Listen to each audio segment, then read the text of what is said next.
All right, let's not waste any more time with this. We'll call this meeting to order. And I believe we have regrets today from Councillor Chisholm, Councillor Elgar, Councillor Longo, and Councillor O'Meara. Recording in progress. Oh, there he is. Thank you for joining us, Councillor Chisholm. Do we have any declarations of pecuniary interest? All right, well, we have no consent or no confidential consent items. Let's get straight to 5.1, which is delegations on the operating and capital budget. And the first name on our list today is Ms. Tara Wong from the Public Library.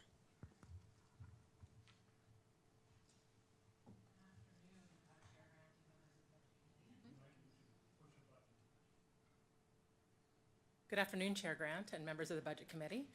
I do have a presentation that I'm hoping will come up. Might be asking a bit today.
So thank you for the opportunity to come before you today to talk about the primary funding concern facing the Oakville Public Library as part of the 2025 budget.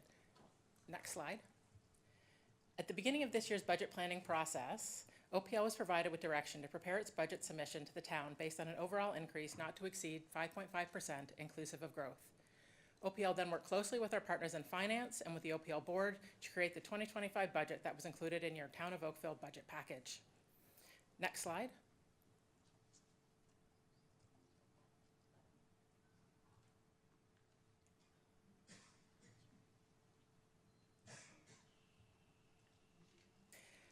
I'm just going to keep going. As you know, OPL will be opening what will be its second largest branch in September of next year. The 60-mile sports complex and library will be Oakville's flagship location for sport, recreation, learning, and innovation. And we are excited to be at the cusp of realizing Council and the OPL board's vision to create bold new spaces in Oakville. Next slide. The permanent 60-mile branch will be a gorgeous space filled with light and opportunities to learn and be inspired. Perfect. Okay, thank you. The permanent 60-mile branch will be a gorgeous space filled with light and opportunities to learn and be inspired. At the beginning of the design process for 16 Mile, OPL engaged the community to understand their needs and expectations for this new facility. We heard how much they loved accessing our collection, participating in our programs, and just being able to study, work, and relax in our spaces. We also heard our family-oriented community consistently emphasize their desire for spaces that foster creativity, innovation, and STEM learning opportunities for their children. This feedback led us to include 3 creative spaces in the new 16-mile design.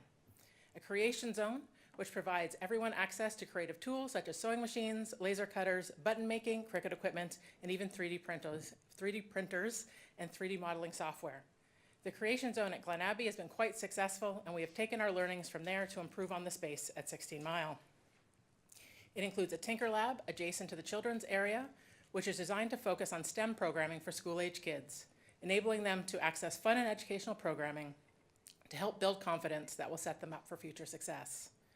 It also includes an audiovisual cove on the 2nd floor, designed to be adaptable space that can accommodate those looking to record music or a podcast, to shoot a video for school or even a small business, and can also transform into a photo studio. These spaces have proved very successful at our neighboring libraries and are a particular draw for students and teens and small businesses. Support for these creative spaces is also an investment in Oakville's future and current workforce. enabling youth to gain critical 21st century skills and supporting entrepreneurs who contribute to our local economy. However, when faced with the challenges of the 2025 budget, choices had to be made to ensure that OPL submitted a budget that aligned with the direction that we were provided. Of the 5.5%, 3.61%, or $440,400 is required to ensure that OPL can meet its contracted commitments to vendors and staff in 2025. The remaining 1.89%, or $229,600, is what we had to dedicate to the opening of 16 Mile in 2025. Therefore, the OPL budget in your budget book reflects a 16 Mile without the activation of the 3 spaces I mentioned. Additionally, the budget only allows for the new 16 Mile to be open 47 hours a week versus the 66 hours that is a standard at our Glen Abbey and Iroquois Ridge branches. With our productive and lean team, we envision the possibilities for 16 Mile, and now OPL, along with the OPL board, we need council's assistance in bringing that vision to life. At their September meeting, the OPL board passed a motion that recommended council provide an additional $310,400, the 2025 operating budget, to fully fund the operating costs of the new 16 Mile branch.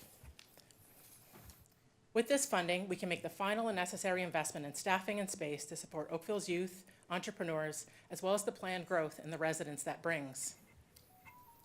As of the end of September, 55% of Oakville residents use the library. That number has increased 3% since the beginning of 2024.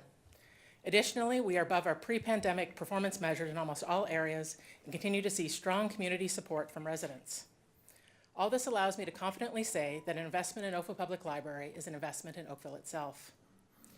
As Oakville's flagship location for sport, recreation, learning, and innovation, 16 Mile Sports Complex will highlight the very best of the town, and I'm here today to ask that it also include the very best of the Oakville Public Library. To do this, we need to close the gap on operating hours, staff a facility increasing from 5,000 to over 17,000 square feet, and fill an identified gap in youth learning by opening the 3 creation spaces. To this end, I asked the Budget Committee to consider providing OPL with an additional $310,400 in funding to fully realize the potential of the new 16 Mile branch and fulfill the expectations and needs expressed by the community. Thank you.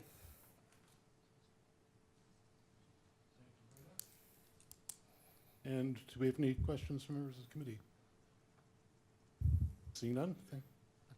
Great. Councillor Knoll.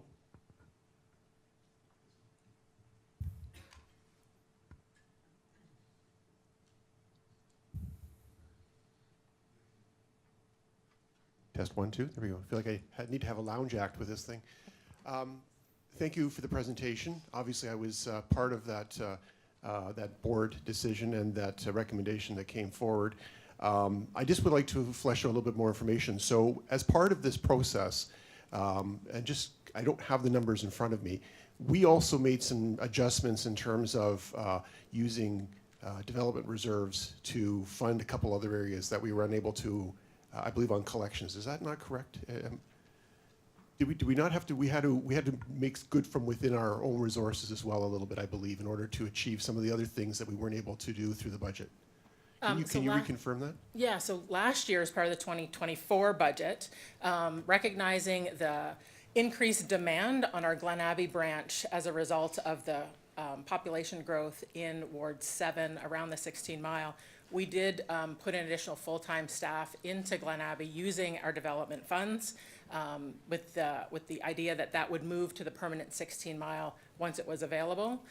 You are correct that as part of the full budget considerations that we brought forward to the board, we had also asked for additional funding for collections, but given our restrictions, the board did ask us to look at using development funds for that. So it can be said that the board and the staff, particularly the staff, are really working hard to find alternative ways to deal with some of these growth and expansion issues outside of the budgetary process. But this is just a bridge too far in terms of our ability to be able to manage this piece within our existing resources. That's correct, and the board, we also discussed in the past 10 years, we've seen OPL go from a staff of 185 to a staff of 135 while increasing services, opening a branch, opening 4 OPL Express locations, creating internal capacity just based on restructuring and finding internal efficiencies, which has been fantastic, but you can only do that so far. In terms of the challenges that not having this additional funds would present, this isn't something it's not a one and done. So this would carry forward to 26 and beyond if we were to have that gap in funding in 2025. Is that correct? That's correct. Yeah. And in terms of those services that we built into the new branch, those were all services that were highly valued through research and consultation with our clients, the taxpayers, leading up to the development of that initial opening concept. Is that correct? That is, as I mentioned, when we initially were designing the program for 16 Mile back in 2020, 2021, this came up. It actually came up again when we did the strategic plan. And in fact, we heard quite a bit about the creation zone and creative spaces again through the validation of the master plan that we just did in June. So this has been something that we've been hearing over the past number of years. And can it be said that these services that we are going to potentially not be able to open with at 16 Mile Creek, these are services that are now becoming commonplace and expected in libraries now? These are no longer frivolous add-ons. These are actually core services that are now part of library programming across the board. Is that? That is correct. The majority of our neighboring libraries have these spaces already. Okay. And the spaces, the libraries that have them, specifically Glen Abbey and Iroquois Ridge, are they at a capacity issue in terms of being able to accommodate clients, patrons now to be able to access these resources? Is there any additional capacity to absorb the demand?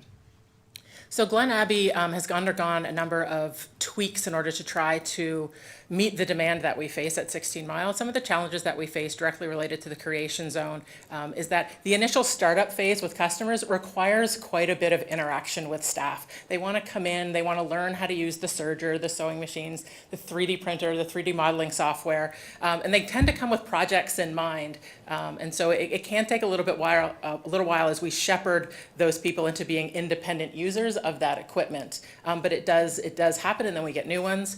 I will say that, and the board will see this at the board meeting next week, that as of the Q3 stats for 2024, we have seen over a 300% increase in the usage of the creation zone at Glen Abbey. Okay, and just turning to your comments with respect to the hours of operation. So the inability to fund at the level that we originally anticipated reduces the number of operating hours that we would be able to operate that branch at, correct? That is correct. And what's that number again? Just repeat that for me. It would be 47. It's 66 is what currently we have at our Glen Abbey and Iroquois Ridge. And what do we have currently at the 16 Mile temporary branch? So it is 47. Right. Just for context, when we originally opened 16 Mile, it was in partnership with Recreation. So, for example, on Wednesdays, the library opens at noon, and the idea being that recreation programming would run out of there in the morning. So we've kept those hours, but it does mean restricted. We aren't open some mornings, and we aren't open some evenings. And moving into the 16 Mile Sports Complex facility, we believe that would be quite a challenge not to be open the same hours as Glen Abbey and Iroquois Ridge, given what we can expect it to be as busy as the new facility would be. And the last question is, can you just, and this isn't a question or request, could you remind council, or the committee I should say, as to where we stand in the pecking order of most loved services in this community? I believe we are second under Parks. Second, okay. Thank you very much, I appreciate your presentation.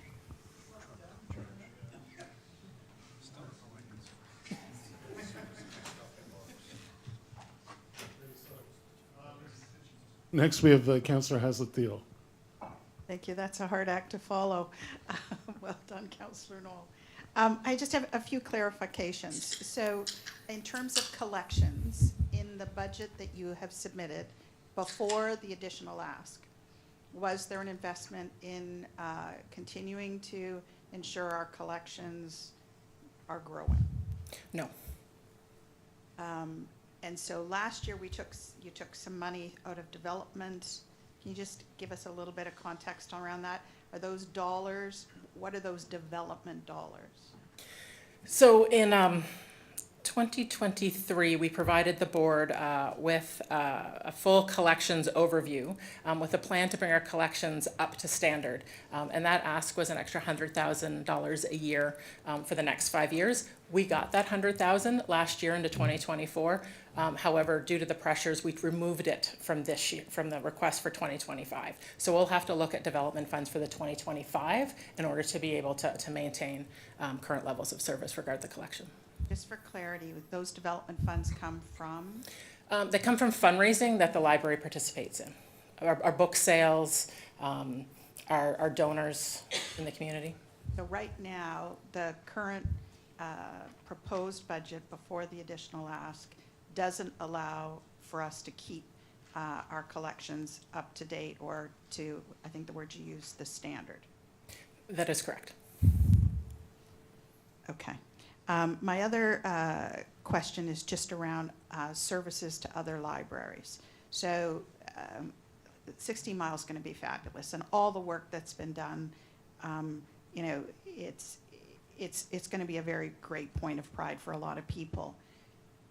If we make this investment now, it's in perpetuity, right? We're going to have to continue to maintain that. So a future library, we're going to need to calculate those additional costs in. Was that factored into the master plan? The operating impacts? Yes. Not into the master plan, but when we do submit the capital budget, we do include operating impacts. So back in 2020 or 2021, we did put in the estimated operating impacts for 16 Mile, and we have stayed within that, including the ask that we're making today. So what you projected that we would need was already in the forecast, but we're not budgeting enough dollars to support it. Did I get that right? I'm not sure I can speak to how it's budgeted, but I do know that we provided our estimates for what the operating impact of the 16 Mile capital project would be. Okay, so I'm just going to look over at Jonathan. So how are those estimated dollars factored into the budget planning process?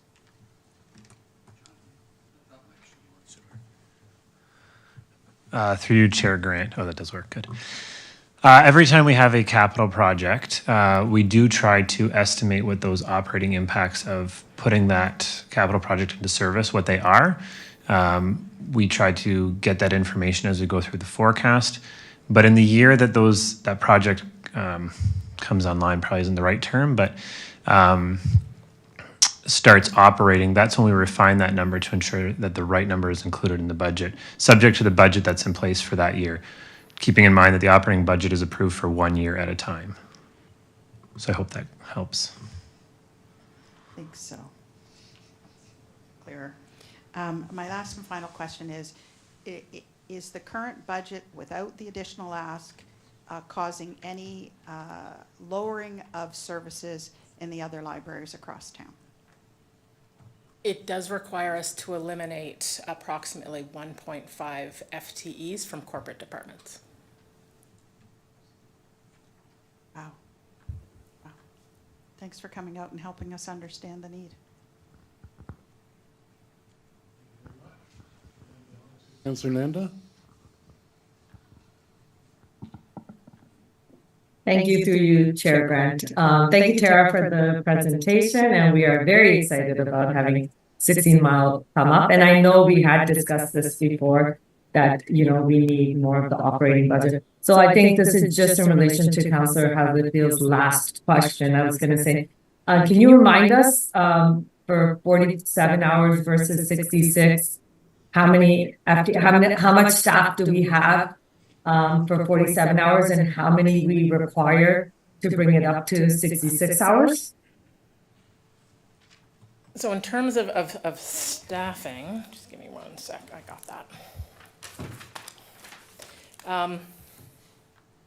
Currently, the current 16 Mile branch has just over 5 FTEs to support it.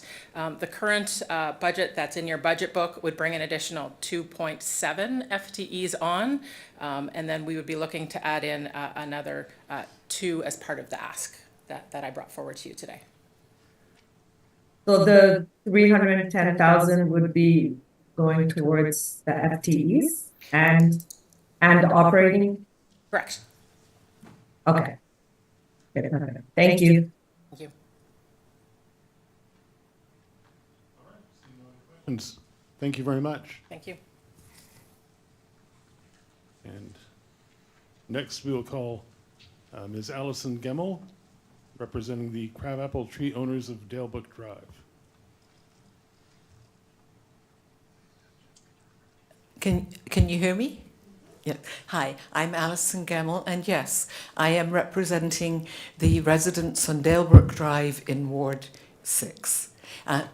We have on our street 6 crabapple trees. Now, I have asked for some slides to be shown, so perhaps you could put those up for me, please. We have 6 crabapple trees on our street, and they're dying. There is absolutely no doubt about the fact, that's not my slide, that they're dying. But the problem is that we are hoping that council will pay for the replacements. Because at the moment we've been told that, yes, they're dying, but you're responsible for replacing them. And I do have a show somewhere.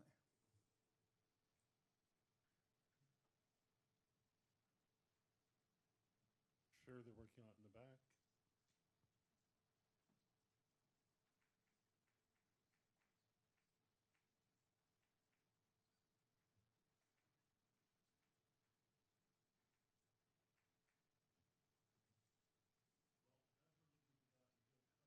Yes, please ask.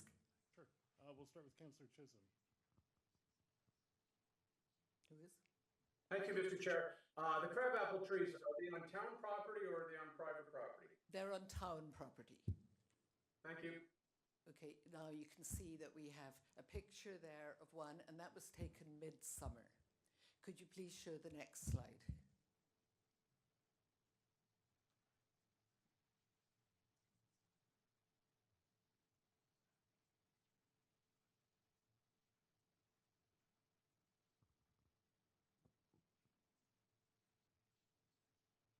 I'm representing all of the 6 owners, but there's 2 of us who have desperately tried to get some help. We prepared this presentation to reach out to you to share our level of exasperation, as we've been dealing with sick trees on our front properties for several years. The Albright family, my neighbours, have lived here since 2007 and have been dealing with this problem ever since. They have tried all sorts of strategies, like getting in their own arborist, using sprays to try and help, but nothing has helped these trees. I moved to Oakville in 2017, and I love it here, and I'm very, very happy that this was the decision I made. But I'm extremely frustrated because I'm a gardener, and I spend a lot of time working in my garden, and this tree at the front is dead. So please, could you show us the next slide? So I've already said the Albrights paid for a private arborist. We've called the town forestry team, and they've been extremely supportive. They have sprayed with all sorts of interesting sprays that smell like garlic because they're natural, and I'm in full support of that. But this year when they came, they concurred that these trees have scab and that replacing them is the next appropriate step. There is no way that they are getting better. And last year, next slide please, last year when they flowered, that's not our tree. Last year when they flowered, they were lovely for about 10 minutes, and then all the blossoms fell, and that was the end of it. This is the tree across the street from us that we wish we had. This is what trees should provide: shade, a cooling effect on the lawn. They should look lovely, and perhaps they could give us some privacy. But that is not what we have. Next slide, please. This is my tree, and this picture was taken midsummer. What our trees give us is a mess. They create a mess on our front lawns and boulevard that we are cleaning and sweeping constantly. And they really affect the enjoyment of our homes. Could you please show me the next slide? This picture will show you what it's like constantly. See all the dead leaves there? It's just constantly dead leaves. This was taken midsummer. Next slide, please. This picture was taken in the spring, and if you look where the arrows show, there's dead leaves there in the spring. It's just constant, a mess, and absolutely no redeeming features. Next slide, please. In the summer, I met Mayor Burton at a special event, and I asked him if he would come and visit us, and very kindly on August 27th, he did come. His first comment when he arrived was, "Wow, you really hit the jackpot with these trees." And that's the state it is. There are 6 there. They are a mess. He's advised me at that time to come here today, and that's what I'm doing. And I'm trying to convince you, please, to pay for these trees. We know that they're dead. They're just getting worse and worse. But we don't believe that we should have to replace these trees as they are on town property. Also, in fact, 3 of the trees are on rental properties, and the landlords are not going to pay for those. And for the beauty of our street and the beauty of Oakville, we really ask you to consider in your budget the cost of replacing these. Next slide, please. In comparison, the town took action to remove the ash trees, and this was different as the pest could have spread to other trees, but these trees have a terminal condition and it doesn't spread from one tree to another. It's intrinsic in them, but we would like them replaced, please. And I believe that's the end. Is there another slide? Okay. We understand that there are perhaps 2,500 crabapple trees amongst the Oakville canopy, but perhaps these sick trees could be replaced on residents' requests, so you wouldn't have to replace all 2,500 at once. And we on Dalebrook Drive would really like it if you could come by, and right now, of course, there's no leaves, so it's too late for this year, but if you could consider replacing these trees, please. We would be very happy, and I would be a proud Oakville gardener, because certainly at the moment, my garden is a mess with that dead tree. Thank you. Do you have any questions? Yes, thank you for your presentation. Okay. We do have a question from Councillor Adams. Yes.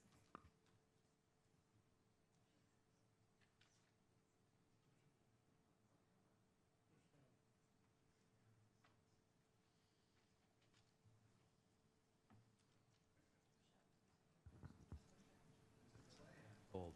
There, maybe we're on. No, I can hear you now. You can hear me? I can The hear question is, can everybody online also hear me? Okay, I'm getting a thumbs up. Excellent. Thank you very much for delegating and providing the slides. I think the pictures are very accurate in their depiction of what you've got on your front lawns and have had for a number of years. For my council's benefit, I think I've been interacting with you and others on this matter going back certainly pre-pandemic. Oh, for sure, long before the pandemic. Long yes. before the pandemic. So it's been quite a few years that we've been talking about the various stages of these trees. And generally speaking, our staff have said that if we were to do it again, we probably wouldn't be planting this variety of trees in this location. No. And so what I'd like to ask is our staff to provide some background to us on this particular location. There's this, for everybody's help, it's a strip of maybe a couple 100 meters worth of street that's affected by this particular issue. And I think it would benefit by having some background provided to us on the specific location of the trees and the variety of trees, their age and their status. Staff have been working with the residents to try to provide some maintenance to the trees. And as you can see from the pictures, it's been less than a perfect outcome in terms of the quality of the trees that are on the street.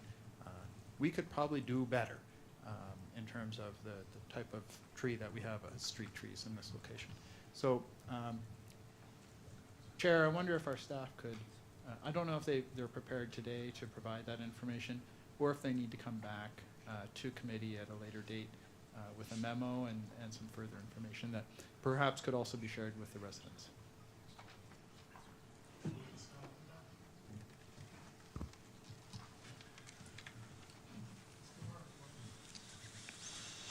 Good afternoon, Chair Grant.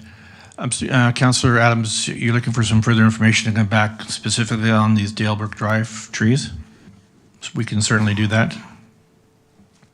Yeah, it would be really helpful, I think, for everybody's base knowledge to have the same set of information around the number of trees involved, their status, where they're located, and what the implication would be in terms of the town doing the replacement for the trees.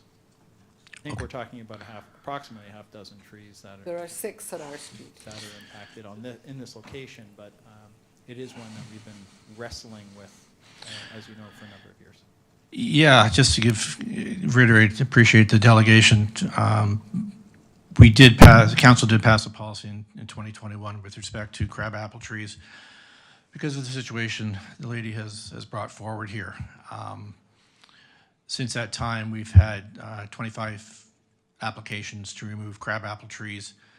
17 of those have come forward and paid the rate and fee as proposed in the policy.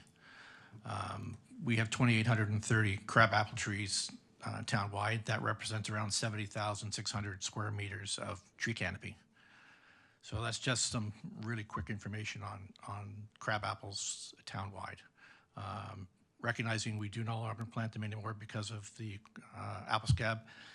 They do develop, but these trees, I have pictures here of these trees on May 21st this year in absolute full leaf. If the trees were dead, we would cut them down and replace them at the town's cost, but they're not dead. They do get a disease called apple scab, which does lead to premature leaf drop and the issues the resident has commented on. But we're happy to go back and look at these trees again and come back with some further information for Budget Committee. Okay. Well, thank you very much, all of you. And maybe they were in full leaf on May 21st, but by May 22nd, they were falling. They crisp right up on the tree, and then they don't fall like a nice leaf. They fall like a crispy old leaf. So thank you very much. Thank you for your delegation. Moving on, we will now call Mr. George Niblock, representing the OLRA, the TCRA, the CMGRA, and the JCRA. And maybe we'll wait to see if a presentation appears on screen before you start speaking. Okay. Can I use the overhead? That work?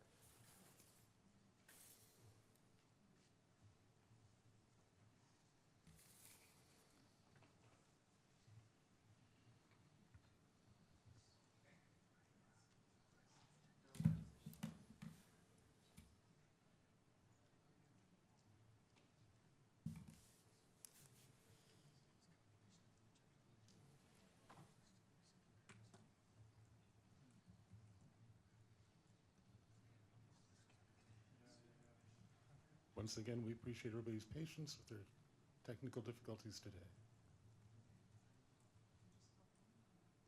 Oh, there we go. Okay, thank you very much. Before you continue, sorry, we can't see this on our screens here, unfortunately. Oh.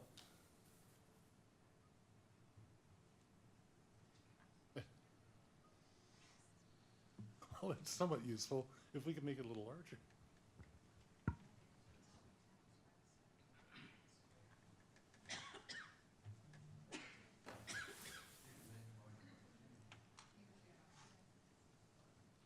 Sorry, please continue.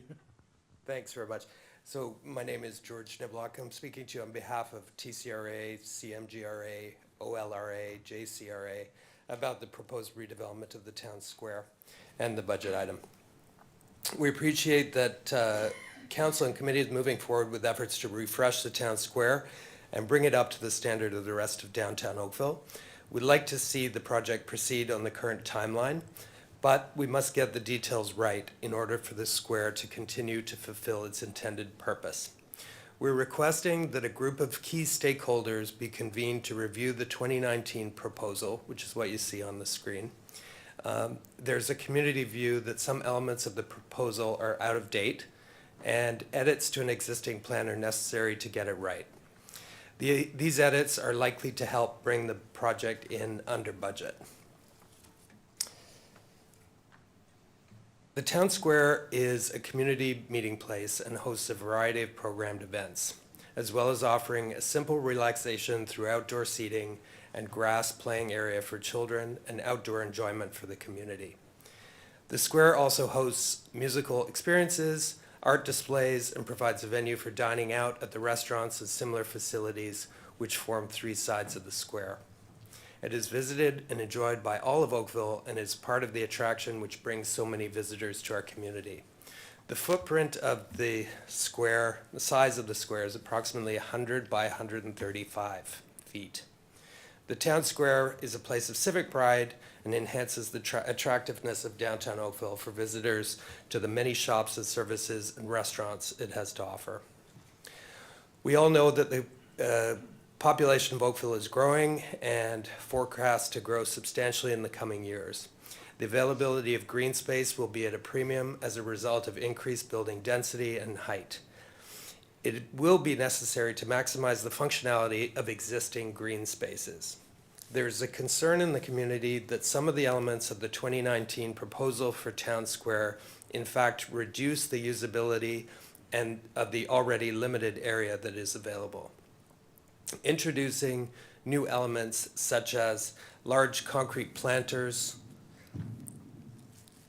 and oversized water features, which would be closed for possibly half of the year during the winter, limit the flexibility for movement and functionality of the square. The current proposal was produced in 2019, as I mentioned, prior to the reconstruction of Lakeshore Road and the associated sidewalks and utilities. Sidewalks increased in width and the appearance was upgraded with much improved and carefully selected quality finishes. This successful redevelopment has resulted in the revitalization and growth of shopping, restaurants, and the atmosphere of an exciting and interesting retail environment. Since the pandemic, we enjoyed a much revitalized and prosperous downtown.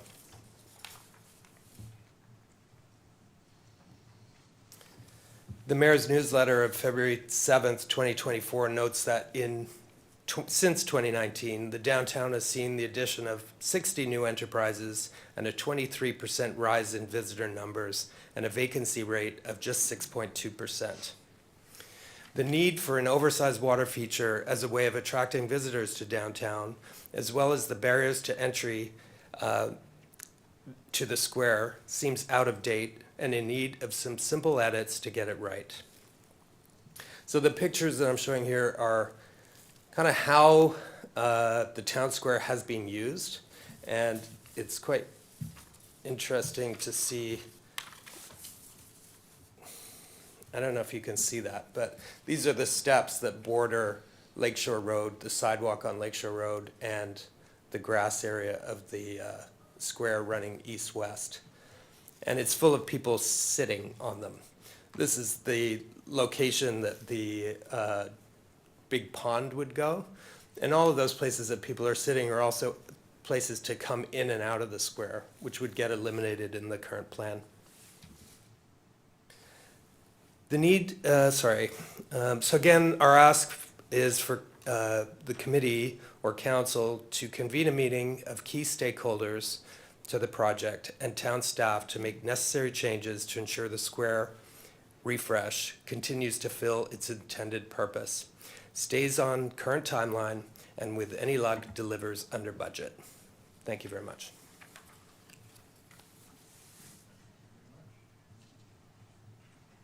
Councillor Duddick, you first. Thank you. Thank you very much, George.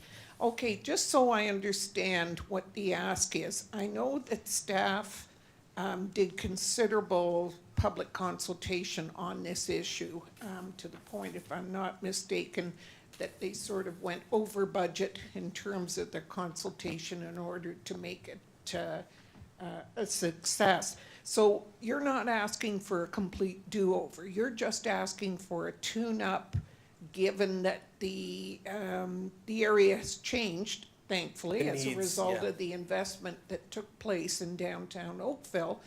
And so maybe there's not the need or demand to deliver some of the enticements that at the time were perceived to do just that, revitalize downtown.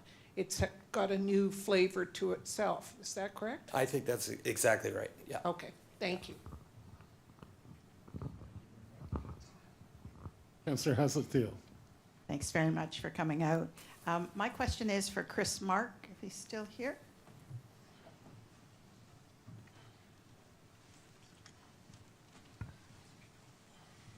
Chris, so we know that you worked really hard and actually extended considerable effort through that consultation period. Is there a time limit on if we could convene this key stakeholders, the folks who were sort of there at those final decisions, if we could convene that, is there a time limit to getting that done in order to stay on track for Town Square being refreshed this year? Through you, Chair Grant. Ideally, we should be tendering the project if we want to start this fall after the conclusion of the outdoor patio season. We need to be out the door with a tender in, I'd say no later than March, middle of March to the end of March. That means I need to deliver the tender to purchasing probably about the middle of February in order to get it out the door. So we don't have a lot of time to do it. There's the stakeholder consultation, but then there's also going to be redesign, and that will take time. It's not only just one drawing, but it could affect 15 drawings in the tender package. So I hear what Mr. Niblock is saying, and not opposed to looking at it again to refresh ourselves and everybody with the document, but we don't have a lot of time in order to do that stakeholder consultation if we want to have the project at least started and hopefully delivered in 2025. Okay, so thank you for that. So I'm hearing that we want to stay on time, and I'm hearing that we're looking for, I'm going to use Councillor Duddock's words, some tweaks. So if we accomplish that for you and with you by middle of February, we may be able to pull off satisfying this refresh and staying on schedule. Through you, Chair Grant, I am hopeful of that. I would like to take that back to the architect, the landscape architect who's done all the work to date, just to see what their feelings are on that. I think it really depends on how many tweaks there are. And that's going to dictate the time it takes to redo the drawings and prepare them for the tender. But I would say we might have about a month to 6 weeks to get on with any kind of revisions we want to do to the package. Okay, thank you for adding that clarification. Thank you. Mayor Burton.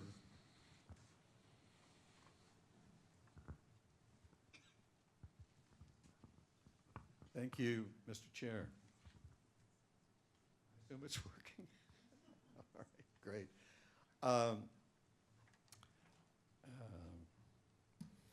So, Mr. Mark, in your answer that you've got at most 4 to 6 weeks to meet the timetable, that would mean that we'd want this process finished before the end of the year, correct? Through your Chair Grant, ideally, yes.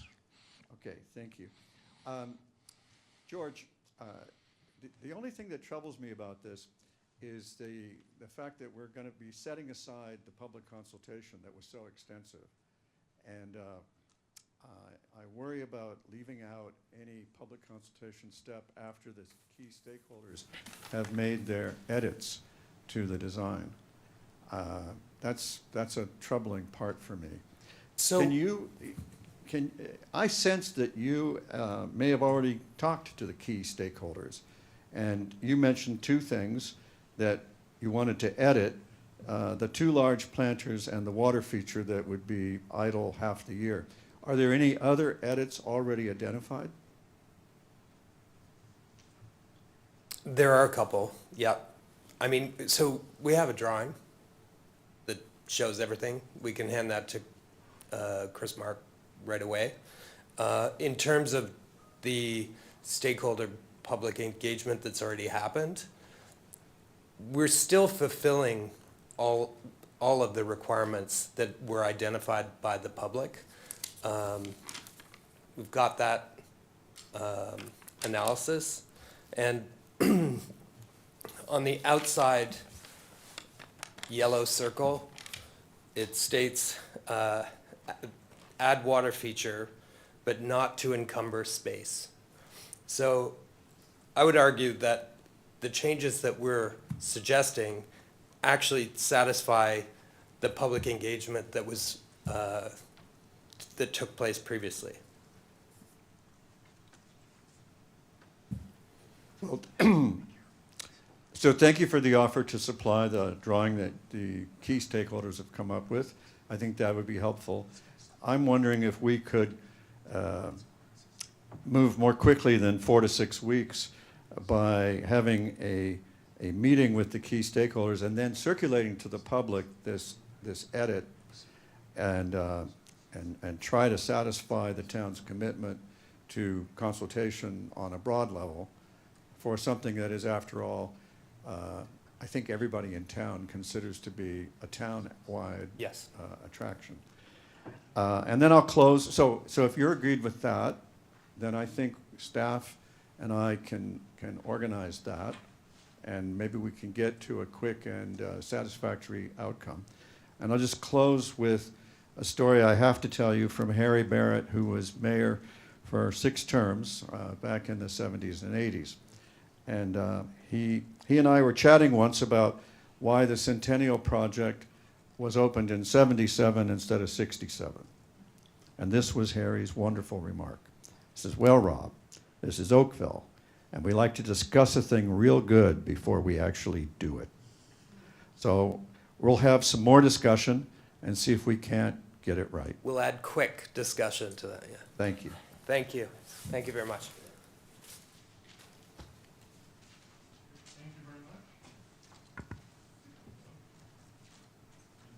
Further questions, it looks like.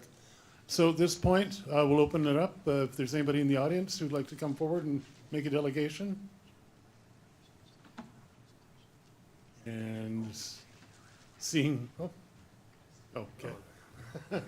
Not for a second time, though. Seeing none, I guess we will confine this to table. And do we have a mover to basically accept the delegations from, thank you, Councillor Adams? So that is that, and all in favor? You know. Great. All right, and that is passed. 5.2.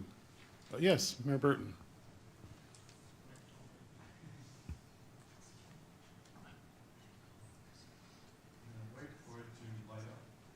Okay. Mr. Chair, I'd like to move referral of that item back to staff to expand the information about the benefit to green financing of infrastructure in future. And thank you very much. Okay. Well, there's really no discussion to referral. So I'll take a vote. All in favor? And that is referred. Perfect. And that takes us right to the end of business for the day. So thank you very much, everybody. Thank you for your patience with all of this. My name is Phil Donahue, and we'll be back Thursday evening if anybody would like to have further discussions about the budget. We're adjourned.